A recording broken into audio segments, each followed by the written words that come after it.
Memória positiva. Por trás da vitória, teve a luta.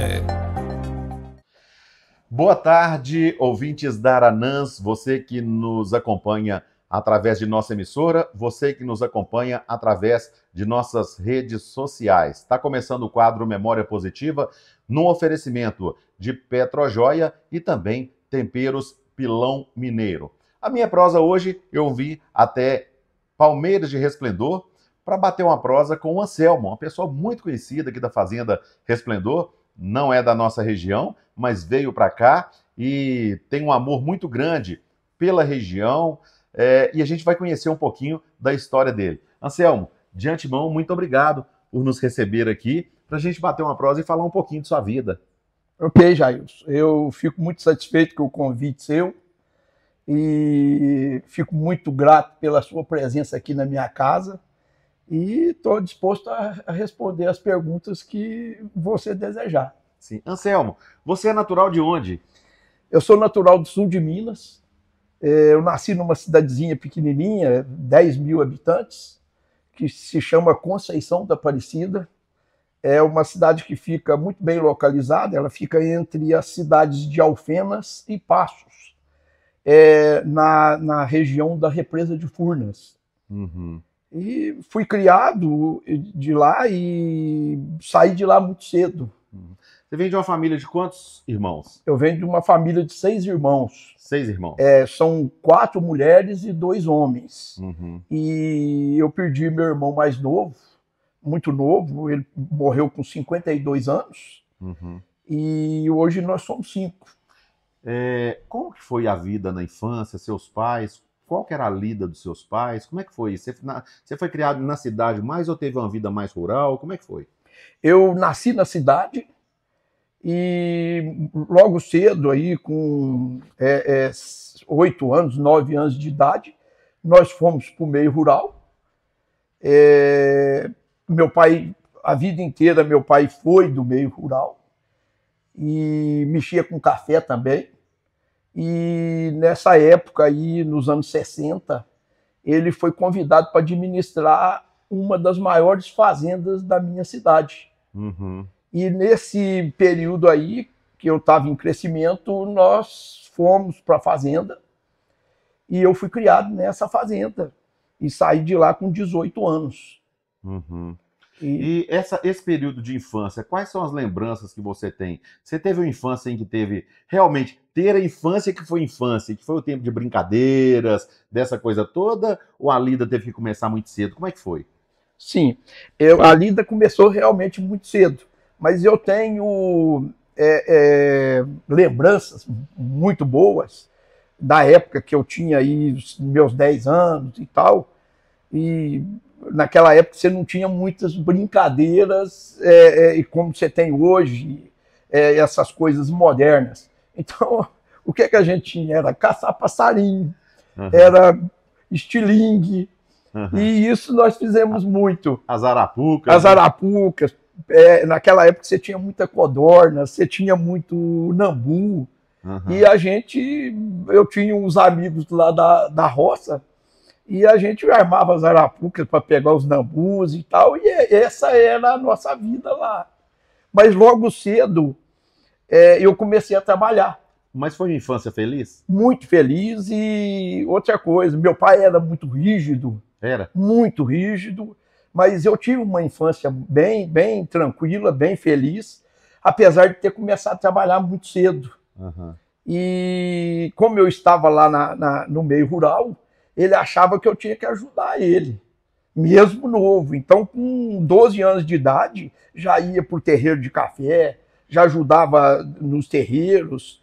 E pela rigidez dele, ele até me castigava às vezes. Uhum. Me castigava me colocando para trabalhar no meio da turma que trabalhava na fazenda, capinando café, fazendo os trabalhos do meio rural. E eu acho que ele pensava que ele estava me castigando e, na realidade, ele abriu um caminho para que eu seguisse o que eu sigo hoje. Então, começar a trabalhar cedo te ajudou? Muito, me ajudou muito. E outra coisa, às vezes todas as pessoas, os compadres deles, falavam, mas você é muito rígido, você não pode ser desse jeito. Mas eu, apesar de já ter perdido ele também muito cedo, eu tenho um verdadeiro orgulho dele. Como é que se diz? Eu até evito de falar porque eu me emociono. Você entendeu? Pelo orgulho que eu tenho dele e as lembranças que eles me deixaram, os exemplos. Isso aí são coisas que eu levo para a minha vida. Você perdeu seu pai, você tinha quantos anos? Eu tinha 20 anos. E ele? Ele tinha 52. E sua mãe? Sua mãe também era rígida? Minha mãe era muito rígida, mas minha mãe era o seguinte, a minha mãe era assim, ela que colocava os panos frios para fazer o controle daquilo que ele achava, porque na realidade ele era incontrolável, mas ela é que era o equilíbrio. Nessa divisão entre os irmãos, você era o primeiro, era o caçula, era o do meio, como é que era? Eu sou o quinto.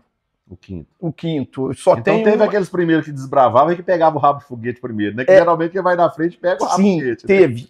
Exatamente isso. Só que o meu irmão mais velho, ele saiu de casa muito cedo. Como ele saiu de casa muito cedo, ele foi para São Paulo para trabalhar e tal, e terminar um estudo dele lá. E as irmãs, naquela época, se casavam muito cedo. Então, minhas irmãs casaram com 17 anos, com 18 anos, e acabou que quem conviveu com ele, naquilo que realmente ele gostava, que era o meio rural, só fui eu. Entendi. Então, é exatamente por isso, porque eu tive irmã que casou com 17 anos. Então, elas frequentaram a vida dele num determinado período, mas a minha vida com ele foi totalmente dentro do meio rural, que era aquilo que ele tinha verdadeira loucura por fazer. Ô, Anselmo, e como é que foi, mesmo começando a trabalhar cedo, como é que foi sua atividade escolar, sua vida escolar? Sim. Eu saí da minha cidade depois que fiz a 8ª série, aí fui para uma escola interna que ficava perto da minha cidade, lá na cidade de Muzambinho, e eu fiz técnico agrícola na cidade de Muzambinho e formei muito cedo. Logo em seguida que eu me formo em técnico agrícola, ele queria que eu fizesse agronomia, mas eu acabei teimando com ele e achei que eu tinha que enfrentar a situação de trabalho. E aí eu acabei entrando no meio de trabalho também muito cedo. Entrei com 22 anos. Eu entro no meio de trabalho e venho exatamente aqui para o Vale do Jequitinhonha. Quando você pega essa parte do rigor dele, para te colocar para trabalhar, para te castigar, enfim, como se fosse uma punição, e na verdade isso serviu para você, para a vida, mas ele não abriu mão da frequência na escola. De forma nenhuma. Ele não deixava. Inclusive, para você ter uma ideia, o tanto que ele era rígido nessa questão, eu estava fazendo a primeira série de ginásio e eu tive uma nota baixa em matemática exatamente logo depois das férias de julho, que aí veio agosto e setembro, e setembro era mês de 7 de setembro, de coisas da pátria e tal, e ele não falou nada comigo. Ele pediu para minha mãe ir no colégio, pegou minha caderneta e ele viu a nota baixa. E na caderneta estava em vermelho. E aí, aquela caneta vermelha apavorou muita gente, né? Aquela caneta vermelha. E aí o que ele fez? Ele deixou que eu fosse no desfile, porque eu tinha que desfilar. Isso foi dia 7 de setembro. E por incrível que pareça, esse ano aí deve ter sido 71, 72, mais ou menos. E ele deixou que eu fosse, eu desfilei. E 7 de setembro deu numa sexta-feira. Aí sábado foi domingo. Sábado foi 8, domingo foi 9, no dia 10 ele me tira da cama às 4 horas da manhã e falou para mim que eu tinha que limpar o escritório dele, fazer a limpeza do escritório dele. E eu falei, pensei comigo, eu não vou na escola hoje. Só que era o contrário. Ele me chamou, limpei o escritório, aí quando a turma chegou, 6h30 da manhã para iniciar o trabalho da fazenda, aí ele chamou o fiscal, que era o Sr. João Alemão, e falou, traz o presente dele lá. E ele tinha encavado uma enxada, junto com o Sr. João, e meteu a mão no bolso, tirou a caneta dele e falou assim, essa aqui é levinha, agora essa aqui é mais pesada. Agora vamos ver qual que você vai fazer a opção, por essa ou por essa. E ele me tirou da escola e eu perdi um ano. Te tirou da escola? Por causa de uma nota vermelha em matemática. Aí no ano seguinte você voltou? Aí no ano seguinte eu voltei e tal, e ele queria ver a nota todo bimestre, né? Só que aí ele, como eu era muito novo, ele me colocou para capinar café junto com a turma, fazer todo o trabalho, capinar milho com as carpideiras de cavalo. Uhum. Então eu fiz tudo que você imaginar dentro de uma propriedade rural. E aí nessa história ele me tira e achando que estava me dando um castigo. E na realidade eu abracei aquele castigo, porque quando foi no ano seguinte, eu fechei as minhas notas tudo antes do mês de julho, e quando chegou no dia 1º de julho, eu falei para ele, eu quero trabalhar nas minhas férias. Aí foi eu que pedi. Só que ele era tão rígido que naquela época, anos 70, aí, um trabalhador rural, isso é bom até a gente frisar, porque isso eu me lembro muito bem. Um trabalhador rural ganhava 7 cruzeiros por dia. Uhum. Ele trabalhava a semana inteira, então ele ganhava o domingo. O domingo também era remunerado. Aí ele ganhava o domingo, ele pagava o domingo para o trabalhador rural, e porque ele trabalhava segunda, terça, quarta, quinta, sexta e sábado. Aí ele ganhava o domingo. Se ele faltasse um dia, ele perdia o domingo. Que legal. Você entendeu? E aí, comigo, ele fazia tudo ao contrário. Enquanto um trabalhador rural ganhava 7 cruzeiros por dia, eu ganhava 7 cruzeiros por semana. Uhum. Eu ganhava 1 cruzeiro por dia. Uhum. Entendeu? Entendi. E aí a minha mãe chegava para ele e falava, mas você não pode fazer isso com ele, você tem que aumentar esse valor. Não. Eu não quero saber que ele está ganhando dinheiro ou deixando de ganhar. Eu estou só mostrando um caminho para ele. Uhum. Então, enquanto um trabalhador rural ganhava 49 cruzeiros por semana, eu ganhava 7 cruzeiros por semana. E essa escolha da caneta e a enxada, foi pesado o tempo da enxada? Foi pesado, porque eu não tinha costume com isso. Então, calo na mão? Isso, muito calo na mão. Ele não admitia que os trabalhadores me ajudassem. Uhum. Eu tinha que cumprir aquela parte que eu tinha, que era da minha obrigação e eu tinha que cumprir. E ele avisava, não adianta vocês ajudarem ele, porque ele andava muito a cavalo. Uhum. E tinha dia que ele parava a mula dele lá longe e chegava atrás da gente que estava capinando café a pé. Então tinha dia que eu estava assim, às vezes, todo absorto ali naquele trabalho, e quando eu olhava para trás, ele estava aqui atrás de mim. Aqui. Ô Anselmo, teve momentos em que você estava fazendo esse trabalho e você pensou assim, meu pai está errado, e que hoje você faz uma análise diferente? Muito. Eu achava que naquela época era assim, era muito brusco tudo aquilo que ele estava me impondo. Uhum. Né? Mas, tirando isso, hoje, eu analiso o seguinte, a forma como ele foi criado também, que foi muito primitivo, ele queria demonstrar aquilo para mim, apesar que ele imaginou uma coisa e foi outra. Você entendeu? Então, hoje, tudo que eu faço hoje na minha vida aqui, se eu sei fazer, é porque eu fiz isso lá atrás. Uhum. Então, isso para mim foi um aprendizado muito grande.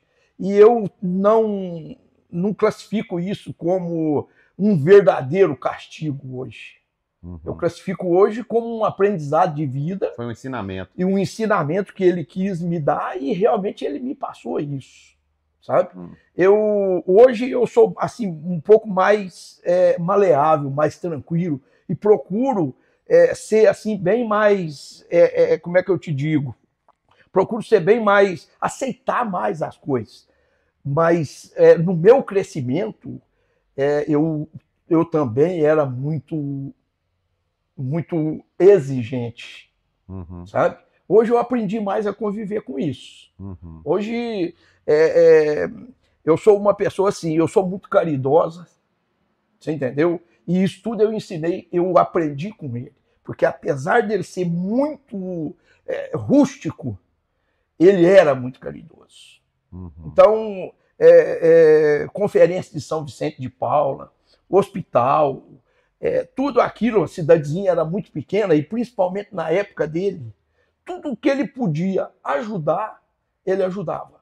No entanto que na minha cidade, o padre que tinha na minha cidade, o padre José Antônio Panucci, era assim um padre muito exigente. E esse padre tinha verdadeira loucura por causa dele. Porque o papai foi uma pessoa que, apesar de ter sido assim muito rústico, ele viveu além do tempo dele. Ele era aquela pessoa que, lá nos anos 60, ele só tinha ele e mais uma pessoa dentro da minha cidade que fazia as declarações de imposto de renda de todos os produtores. E ele era só ele e o José Francisco. Era só os dois eram compadres, e só existiam os dois.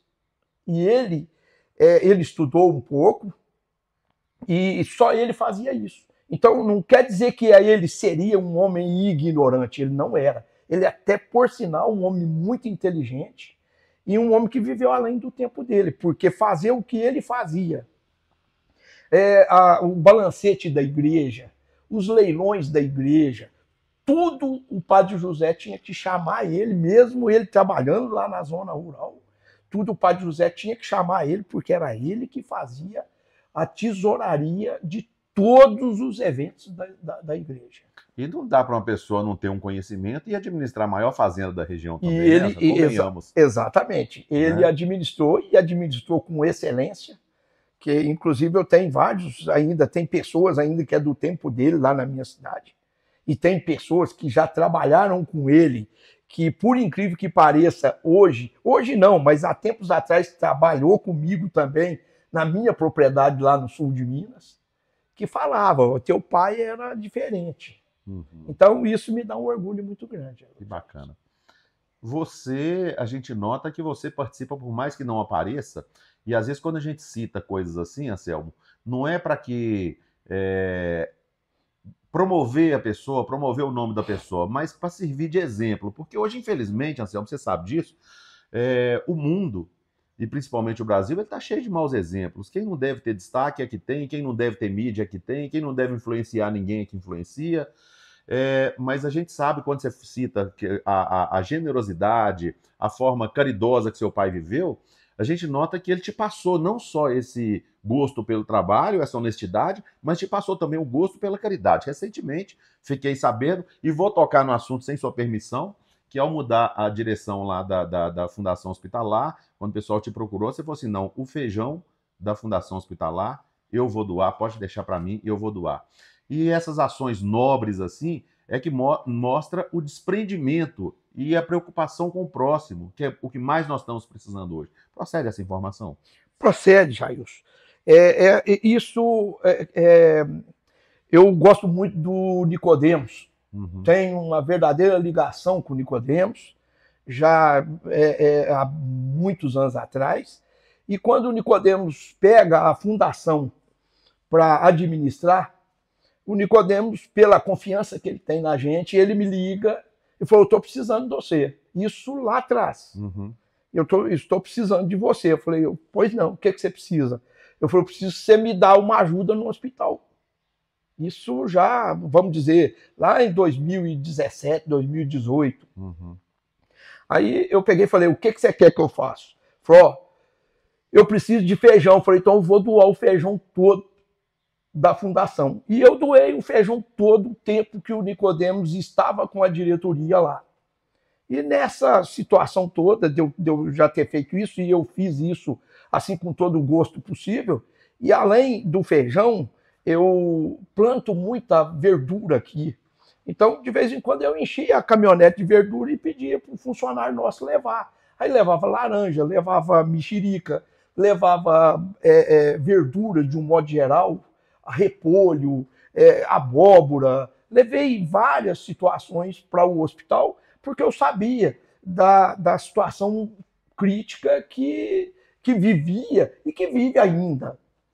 Então, isso foi uma coisa assim que a gente fazia sem pretensão de querer mostrar que a gente estava fazendo, porque isso não é o meu feitio.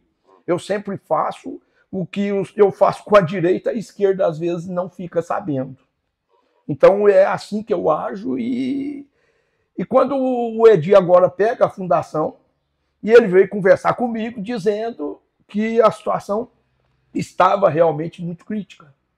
E aí eu falei para ele, falei, ó, ninguém mais me procurou a respeito dessa situação depois que o Nicodemos deixou a administração. Aí essa administração ficou por conta da prefeitura. E eu vi que todo mundo ficou quieto, ninguém mais falou absolutamente mais nada. Eu tentei ligar 2 vezes. Eles não deram tanta importância. E eu também Você se recolheu. me recolhi. E aí, nessa situação, o Edi veio e me contou. Eu falei para ele, então é o seguinte, você já está na coisa? Tá, e a situação é muito crítica. Eu falei, então eu vou voltar novamente a doar o feijão que o hospital consumia. Maravilha. Foi isso que aconteceu. Eu vou para um rápido intervalo comercial e volto já, em nome de Temperos Pilão Mineiro e também de Petrojoia Combustíveis. Memória positiva. Hoje eu quero falar para você dos temperos Pilão Mineiro. São produtos de extrema qualidade. Olha só, tempero sal, alho e cebola, muito bom. Tem o tempero completo.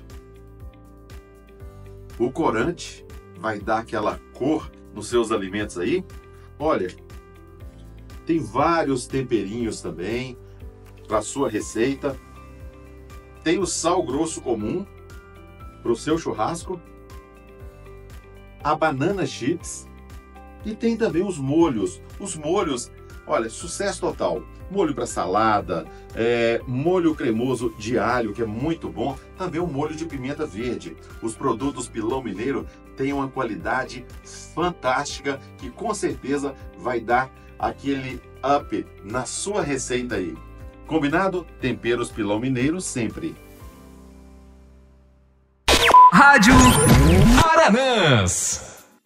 Agora eu quero falar para você de Petrojoia Combustíveis. Para você que tem a sua empresa, para você que tem a sua propriedade, você que tem uma frota de veículos, né?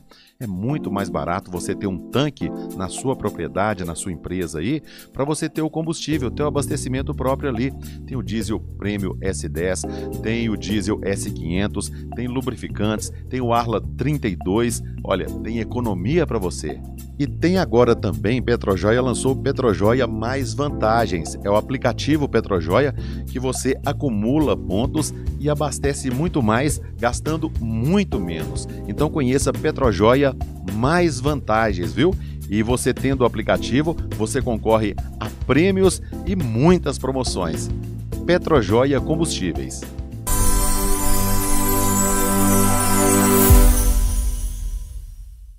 Bom, gente, estamos de volta aqui nessa prosa agradável, que é uma aula, né? Chega a ser uma aula com o Anselmo. Anselmo, eu noto que tocar no nome do seu pai te emociona muito, mas é inevitável a gente não tocar nisso, porque eu acho que os bons exemplos, né, e vem seguindo, e você é o fruto dele e vem dando sequência a esse trabalho aí. Os ensinamentos que ele te passou de vida, tem algum momento em que quando você está fazendo, está administrando aqui a Fazenda Resplendor, que vem o velho, como é que é o nome dele? Onice. Onice. Que aí vem ele na sua cabeça e fala assim, meu pai fazia assim, essa é a forma certa e vai dar certo. Aquela coisa assim que a evolução não mudou o jeito de administrar? Sem dúvida. Tem horas que às vezes até eu olho para o céu e peço para Deus, falo, Deus, me dá a inteligência que o meu pai tinha. Uhum. Porque ele era muito inteligente. Uhum. Você entendeu? E tem horas que às vezes você está administrando aqui e aí ele vem na memória. Ele vem e acaba que, às vezes, quando você chama e você percebe que você pensa que está sozinho, mas você não está.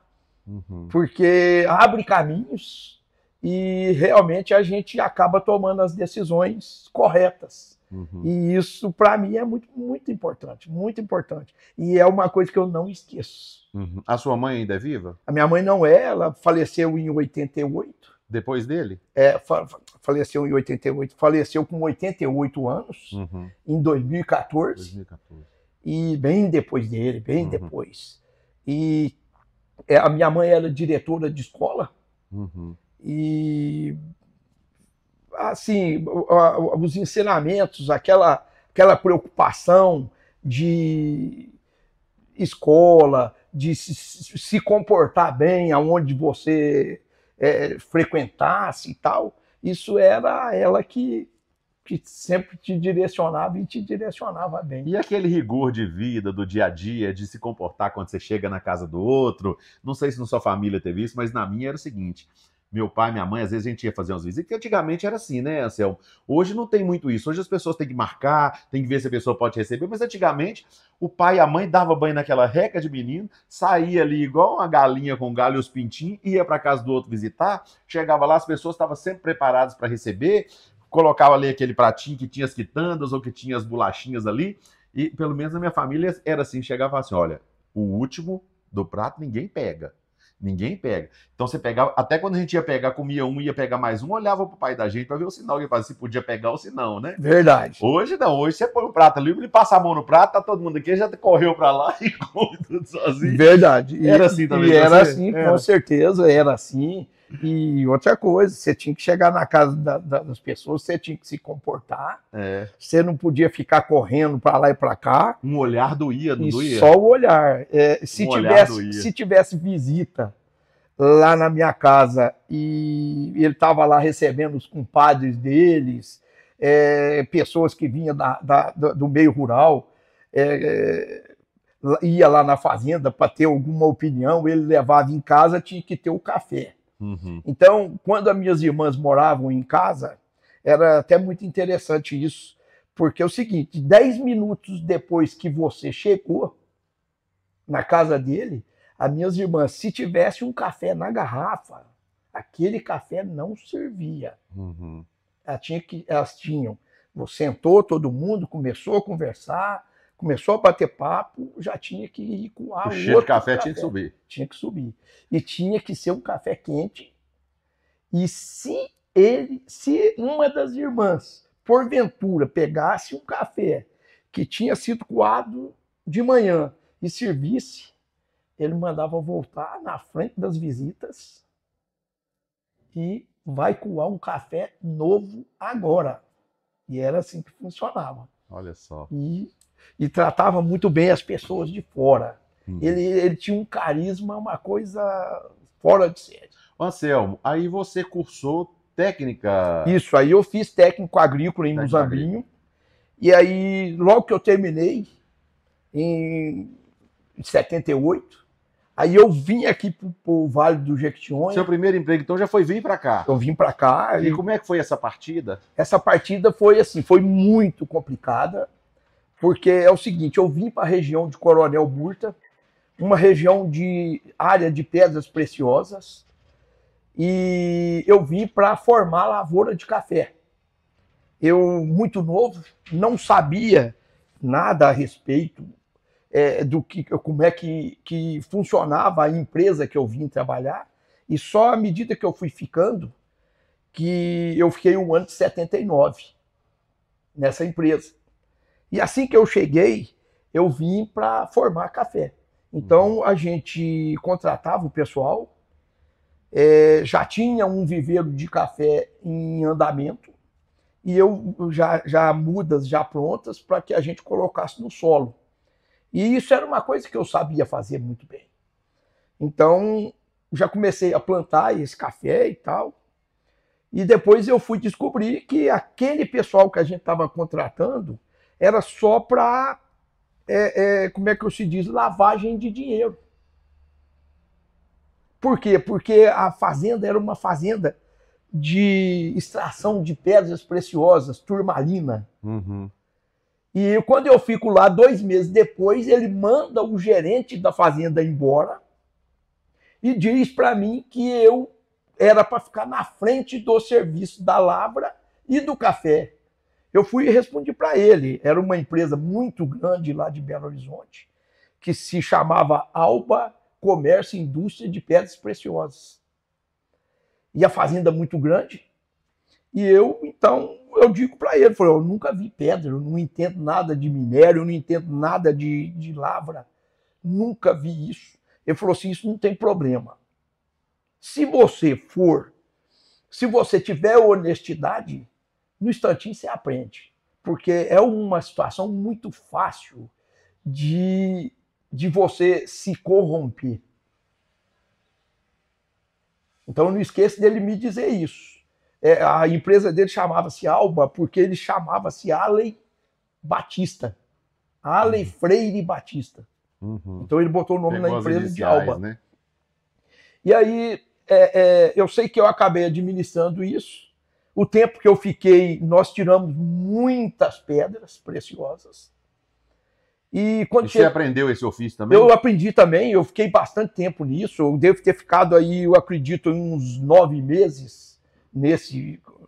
E aí, tratores de esteira trabalhando, rebaixando veeiros, garimpeiros, fazendo as cátaras, entrando nos túneis. Então, é uma coisa que eu acabei dominando também. E passou a gostar? Ou... Passei a gostar e até ficaria mais. Só que essa fazenda era uma fazenda cheia de conflitos. Ela tinha muito conflito. E ele trabalhava muito com a Polícia Federal. Uhum. E aí a Polícia Federal vinha muito aqui. A Polícia Civil vinha muito na fazenda. E isso foi uma situação assim. E essa fazenda era onde? Em Coronel Murta, no município de Coronel Murta. Uhum. E aí ele, nessa situação toda, o que ele faz? Ele queria explorar uma área de litígio dentro da fazenda. E começou a me passar o rádio, que era para mim botar os garimpeiros nessa área litigiosa. E essa área litigiosa era uma área que você tinha pessoas muito fortes do outro lado. Uhum. Diretor da penitenciária de Neves, que era um dos inimigos dele. Aí você tinha do outro lado um grande fazendeiro lá de Ataleia, um cara muito rico. E pessoas que tinha as pessoas que os acompanhavam eram pessoas bem problemáticas. Uhum. Você entendeu? Pistoleiros famosíssimos na época. E aí ele começou a me falar que eu tinha que entrar nessa área de litígio. E eu falei, e ele já tinha perdido um gerente lá por causa dessa área. E aí, quando chegou no final do ano, eu falei para ele, eu estou indo embora, eu não vou ficar aqui de jeito nenhum. Uhum. E aí eu fui embora.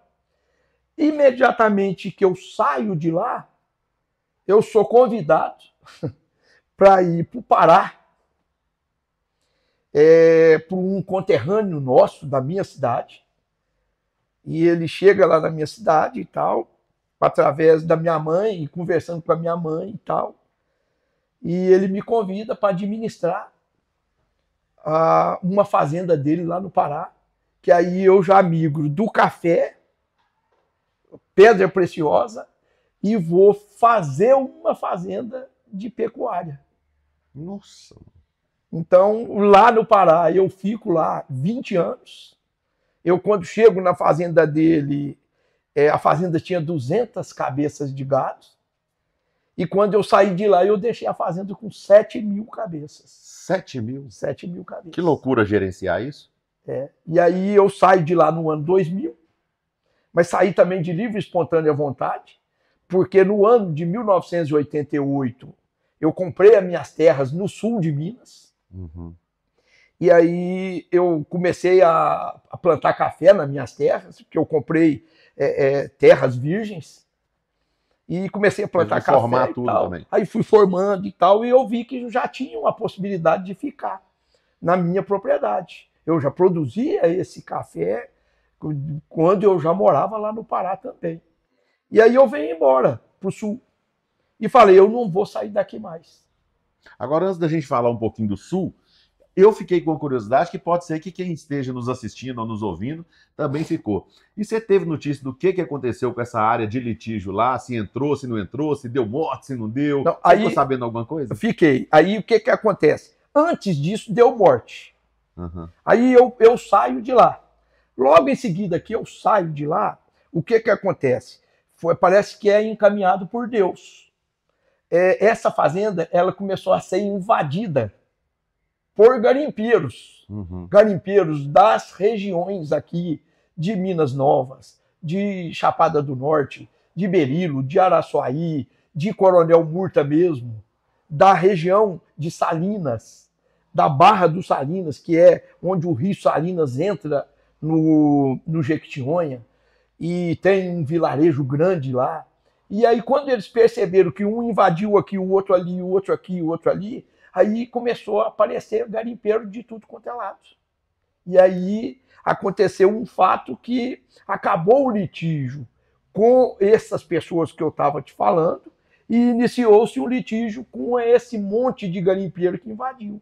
Entendi. E aí, logo em seguida disso, aconteceu aquelas mudanças de leis na questão do DNPM, que era o Departamento de Pedras e Minerais. E aí, o que aconteceu?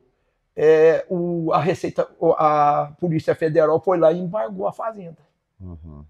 E aí a fazenda hoje ela é embargada, só que eles ainda continuam assim, invade um pedacinho ali, vai lá, tira uma pedra, invade aqui. Até hoje é assim.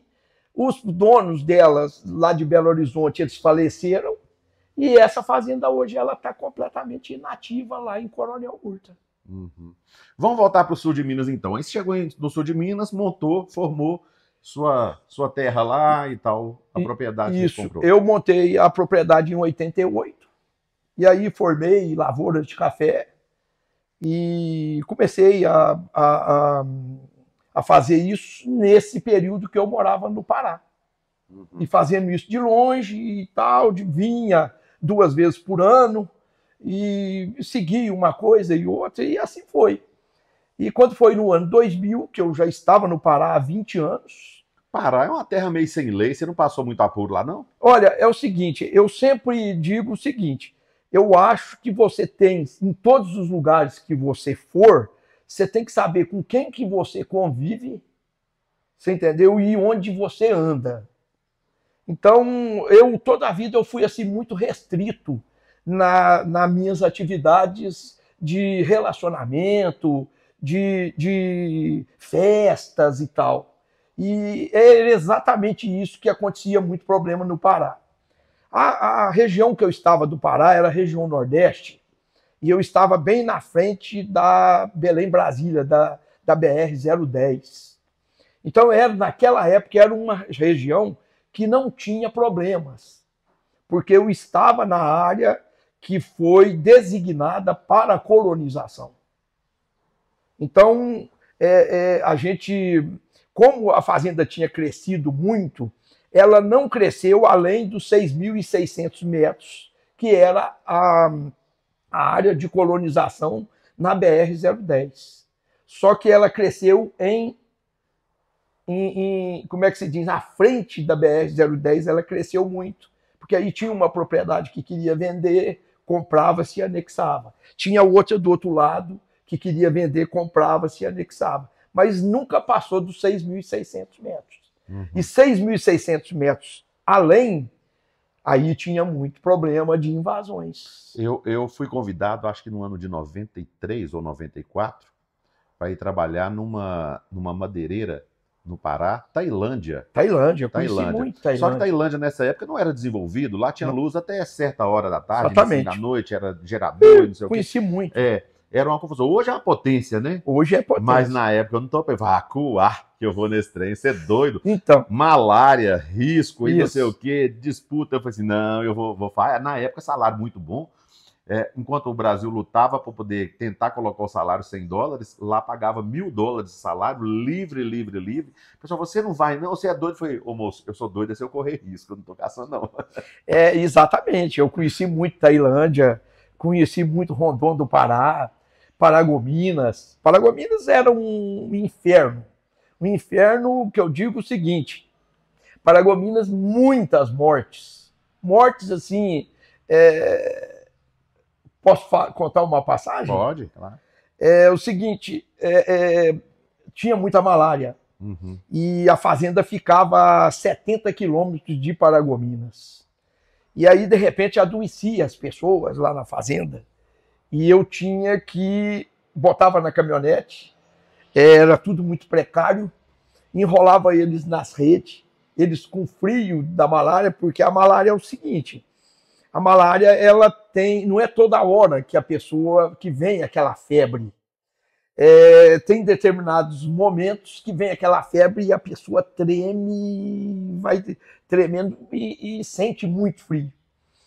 E aí você enrolava as pessoas nas redes, botava na caminhonete e levava para Paragominas para um hospital da SUCAM, que era o hospital que mexia com toda essa parte... da parte da malária, no Pará. Do lado desse hospital tinha uma como é que se diz? Eles chamavam de necrotério, só que lá em Paragominas eles não falavam necrotério, eles falavam assim, lá na pedra. Uhum. Por que na pedra? Porque na frente do necrotério ele parecia uma igrejinha. E na frente tinha um lajedo de pedra grande, um lajedo bem grande. Uhum. Aí você subia a escadinha, eram 3 degrauzinhos, subia e dava naquele lajedo, para você entrar para dentro da igrejinha. E aí o que acontece? Eu chegava cedo, na segunda-feira, para levar esse pessoal para tomar medicamento na SUCAM. O hospital da SUCAM ficava do lado. Aí quando a gente chegava às 6h30 da manhã, tinha 3 corpos. Nossa. Estendido em cima daquela pedra, esperando eles abrir o necrotério para levar os corpos para dentro, porque eles tinham morrido no final de semana, no domingo à noite. Que isso? Entendeu? Que morte de... Você sabe como é que era naquela época, nessas regiões aí muito precárias. Você tinha uma região em Paragominas, um bairro inteiro, que era um bairro de pessoas, de prostitutas. Uhum. E aí eles iam para lá, ganhavam o dinheiro, às vezes 20 dias, 30 dias, dentro das fazendas, e depois entravam para lá e acabavam com o dinheiro todo no final de semana.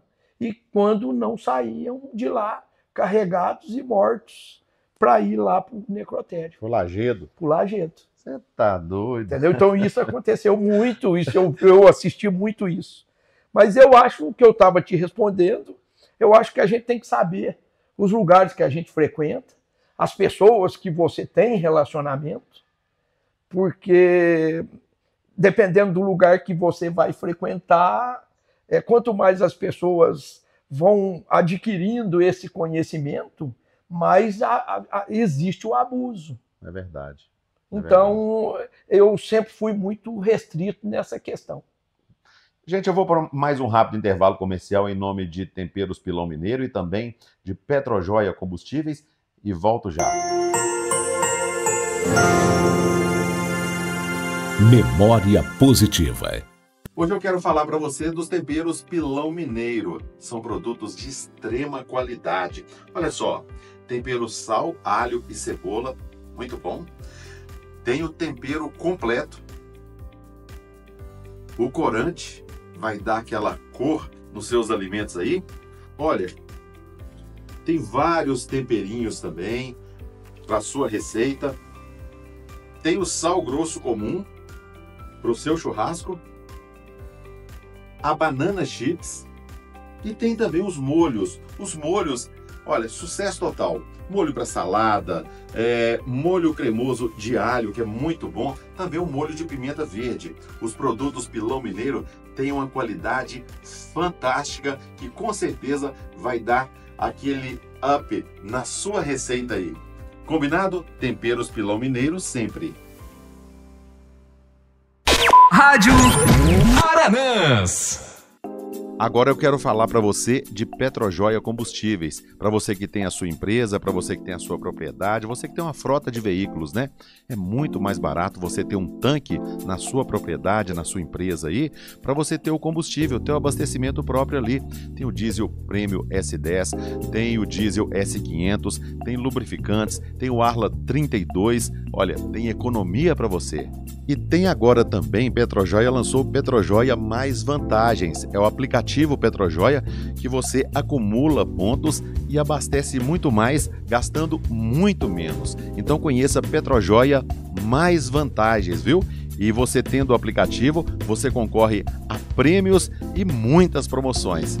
Petrojoia Combustíveis.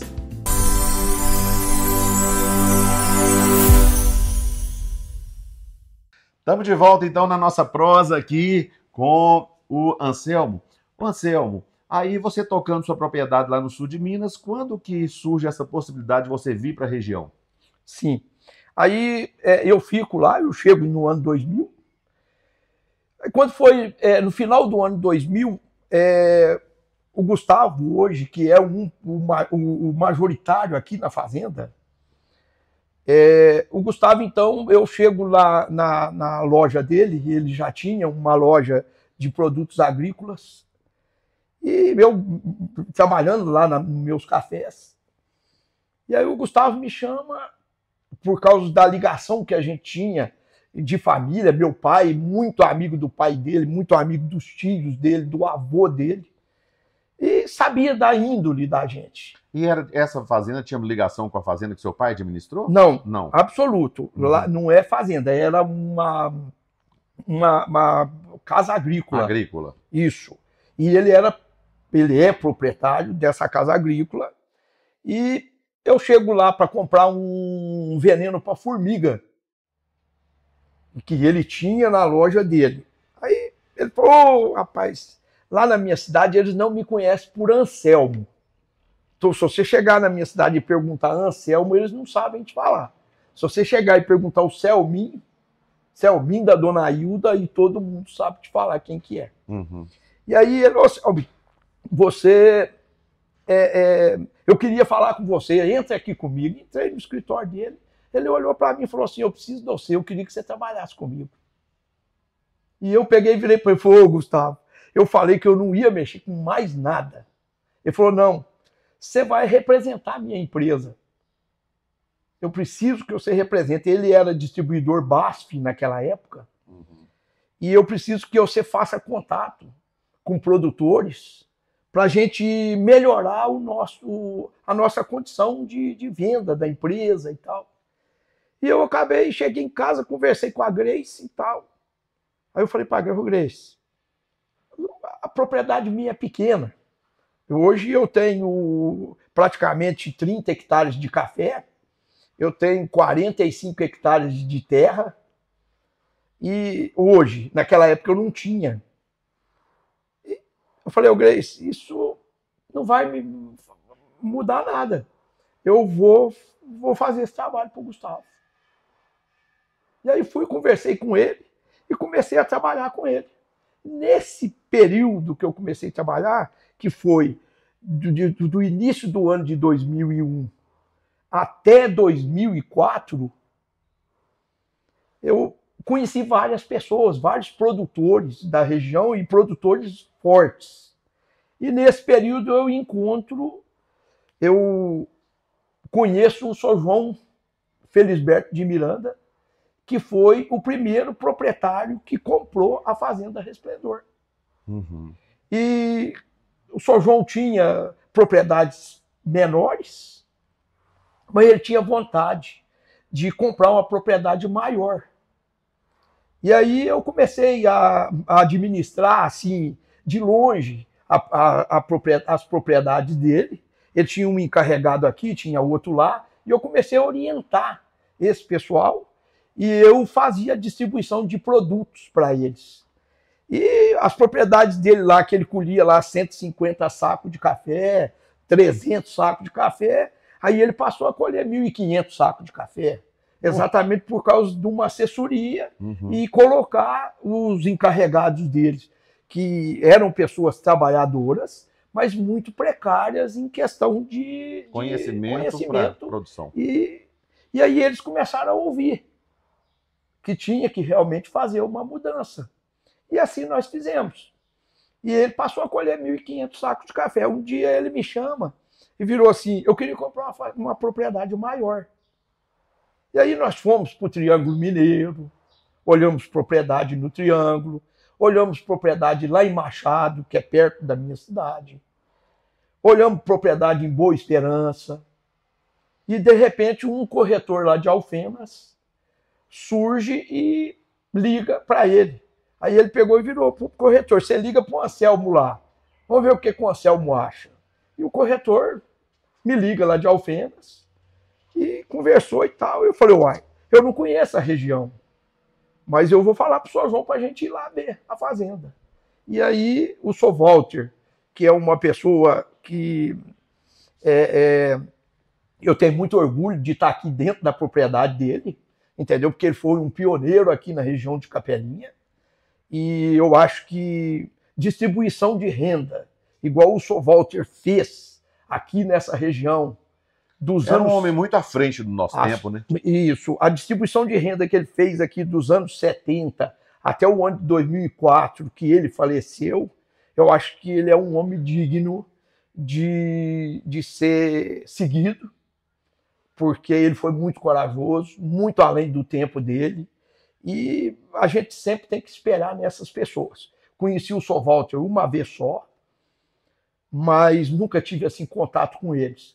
Mas eu tenho um verdadeiro orgulho de estar aqui dentro de uma propriedade que realmente ele chegou aqui e conseguiu fazer tudo aquilo que ele fez. Então, dando sequência nisso, eu acho assim, eu acho que o que acontece? O que eu fiz? Eu pego, organizando com o Sr. João, marcamos para vir aqui.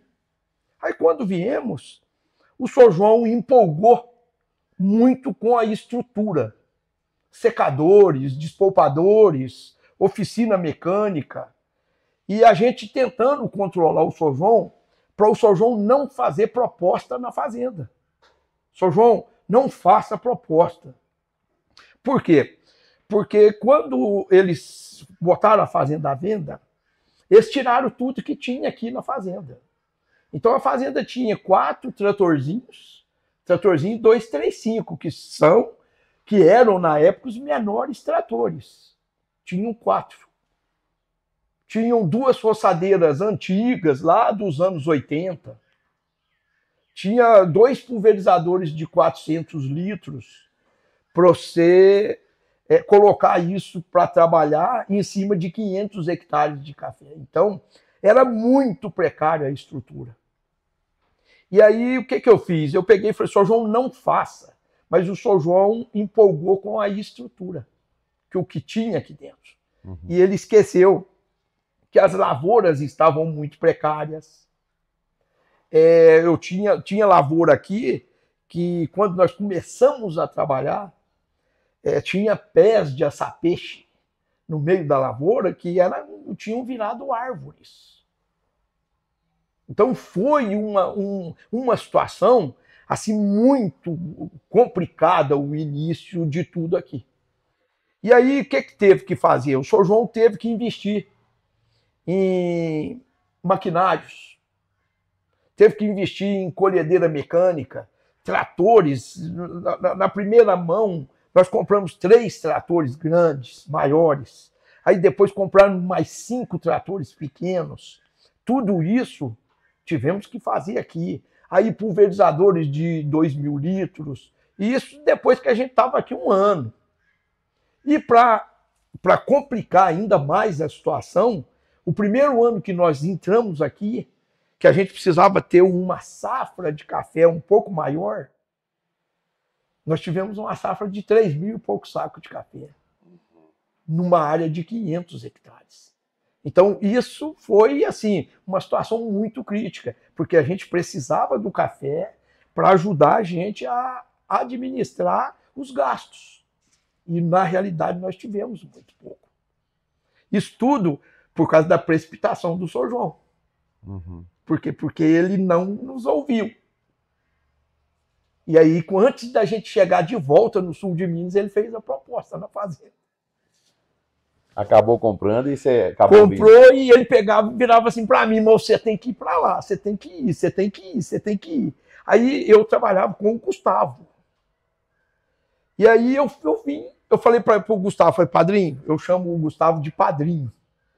E várias pessoas chamam ele de padrinho até hoje. E ele também, se ele tiver um relacionamento com você, ele só te chama de padrinho também. Uhum. E aí eu cheguei para ele e falei, padrinho, eu vou então, eu vou passar lá uns 6 meses, o máximo 1 ano, vou dar uma organizada na fazenda dele e depois eu venho embora. E isso tem quase 21 anos. E sua chegada aqui, quem foram os primeiros amigos, as primeiras amizades que você conseguiu construir? Aqui, os primeiros amigos que eu consegui construir aqui, em primeiro lugar, o Haroldo já estava aqui dentro. E como o Haroldo estava aqui, eu fiz a... Haroldo Giovannini? O Haroldo, esposo da Luciana, do São Pedro Coelho. Tá. Uhum. O Haroldo estava aqui. O Haroldo foi uma pessoa que me deu muito suporte. Uhum. Você entendeu? Uma pessoa que eu até prezo muito até hoje. E eu gosto muito do Haroldo. Às vezes ele precisa de alguma coisa minha aqui da fazenda, eu não vejo dificuldade para mim tentar fazer alguma coisa que possa ser útil para ele. Uhum. Então o Haroldo foi uma dessas pessoas, eu quis conservá-lo aqui, exatamente porque ele já estava aqui dentro, e ele acabou ficando comigo aqui de 2005 até 2018. Uhum.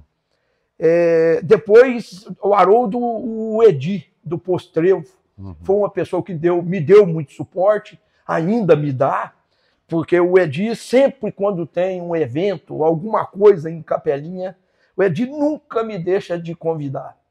E aí o Edi me levava para a fazenda dele, para eu ter um conhecimento e tal. E depois eu fiz uma amizade com o pessoal das cavalgadas, sabe? A vida inteira eu gostei disso, Você gosta, né? Morei no Pará há 20 anos, mexendo com gado a vida inteira. E aí eu fiz uma amizade com o Orlandinho, que é uma pessoa que eu gosto muito, o Poeira, o Claudinho, o Nenzinho, você entendeu? Essas pessoas, o Simãozinho, lá do Socorro. Gente muito boa. Entendeu? O Elvis, lá de Itamandiba. Então são várias outras pessoas nesse meio que eu acabei fazendo uma amizade. Hoje eu estou assim, um pouco afastado deles, mas são pessoas que eu prezo muito, exatamente por causa da aceitação que eles tiveram assim, a respeito da minha pessoa para o meio deles. Uhum. E toda a vida me trataram com muito respeito, certo? Uhum. E eu, assim, eu tenho muita vaidade de ter conhecido eles e eles terem me aceito no meio que eu realmente gosto de fazer. Sua família nesse meio todo? Minha família, a Grace me acompanhava, assim, bastante.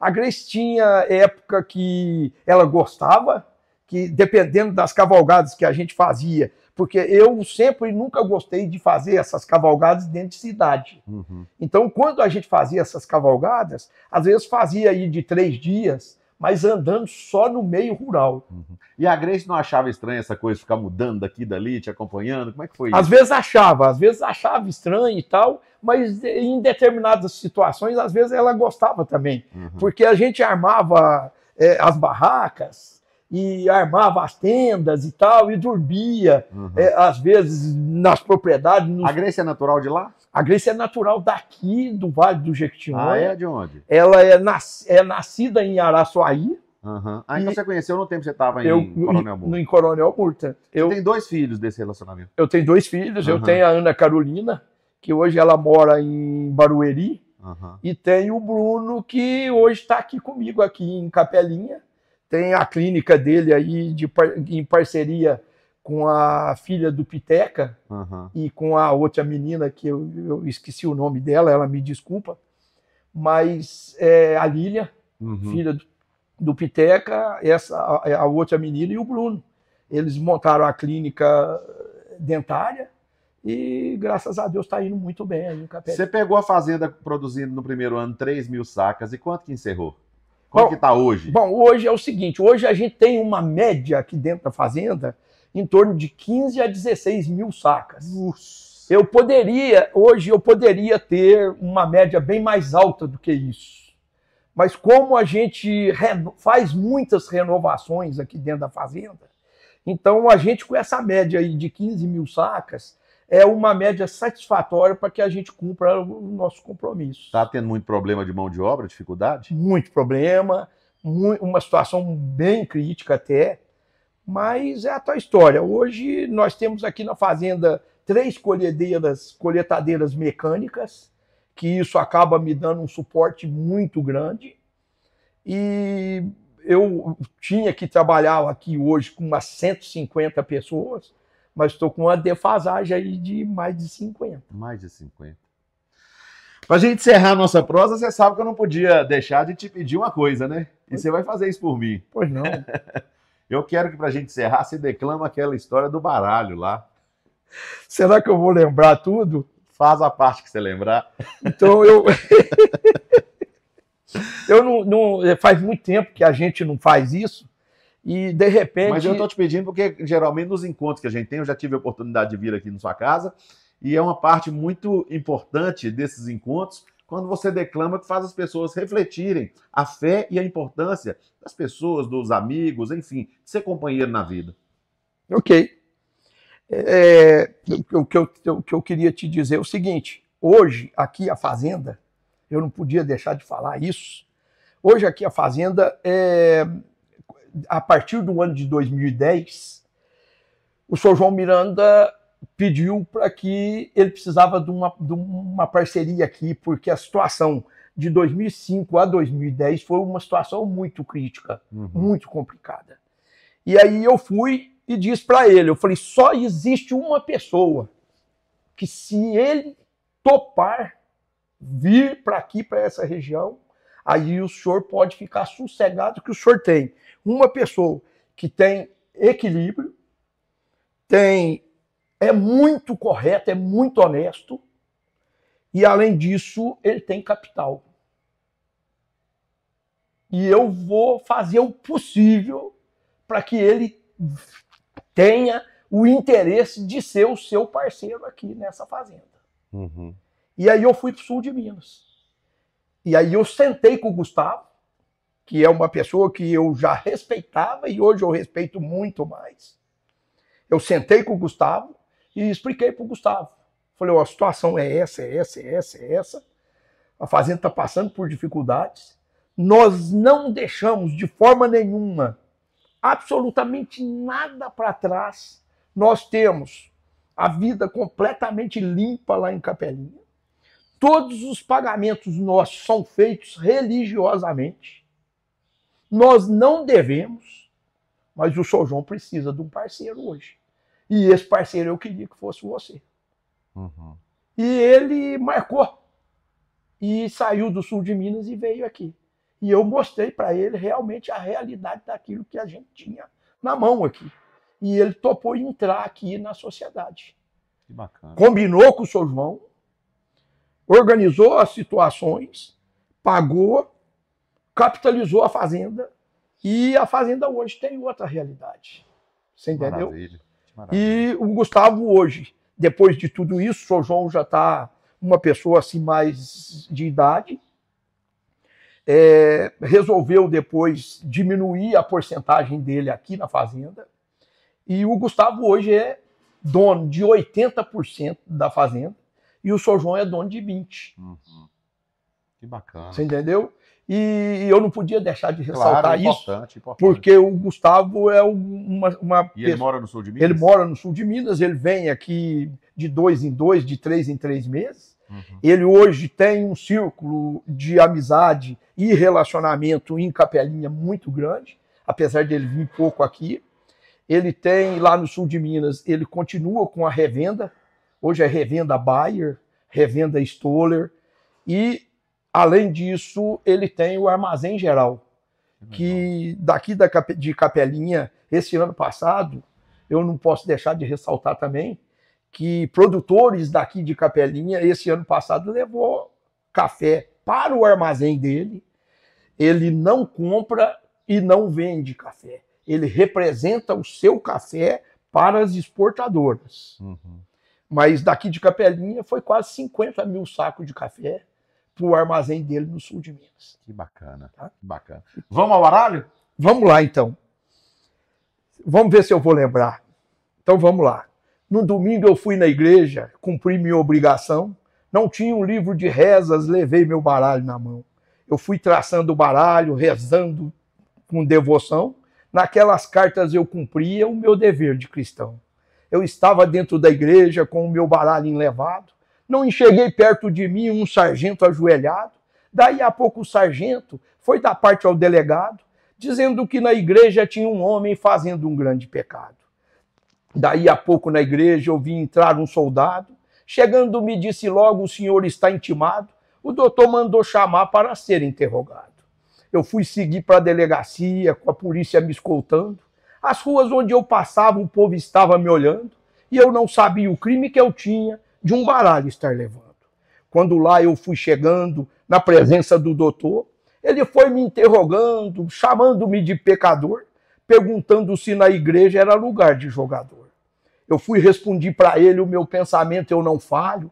Eu fui lá rezar para Deus para diminuir meus trabalhos. Eu vou fazer a explicação. E depois de bem explicado, o doutor me dará razão. Verá que em todo baralho tem sincera devoção. Quando eu pego num ás que tem uma pinta somente, eu lembro que no mundo existe um só Deus onipotente, que quando o chamamos por ele, é certo que está presente. Quando eu pego num 4 de paus encruzados, eu lembro dos 4 cravos que Jesus foi cravado, foi preso sem dever crime e morreu sem dever pecado. Quando eu pego num 10 mandamentos ficaram para o homem se reger. Quem cumpre os 10 mandamentos não quer sua alma perder. Quando eu pego numa dama, lembro logo da Virgem Maria, ai de nós se não fosse ela o que seria? Ela é a mãe de Deus e do pecador da agonia. Quando eu pego num rei, vem logo na minha memória Jesus Cristo poderoso, o divino Rei da glória, que não precisa de forças para alcançar a vitória. E foi assim, senhor delegado, que na igreja eu fui rezar. Agora estou às suas ordens, faça de mim o que o senhor desejar. Ou me ponha na cadeia ou me deixa retirar. O delegado pensou e não achando o que falar, viu que eu tinha razão e começou a perguntar por que motivo eu deixava o valete sem contar. Eu fui e respondi para ele: o valete é carta ruim. Quando eu compro um baralho, no valete eu já dou fim, porque parece com esse sargento que veio da parte de mim. Maravilha, muito bom. Gente, essa foi minha prosa com o Anselmo, aqui em Palmeiras de Resplendor. Anselmo, muito obrigado pela amizade, muito obrigado por essa aula que você nos deu aqui de convivência. E, assim, é um exemplo muito grande de competência, de superação, de luta e mostrando que o caminho do bem faz bem. Com certeza, eu que fico muito satisfeito de você ter me convidado, entendeu? Eu não poderia deixar de te atender, até pela nossa amizade, pelo respeito que eu tenho por você, e muito satisfeito por você estar aqui na minha casa. Mais uma vez eu friso isso. Repórter Jailson Pereira para a Rádio Aranãs. Memória positiva. Por trás da vitória, teve a luta.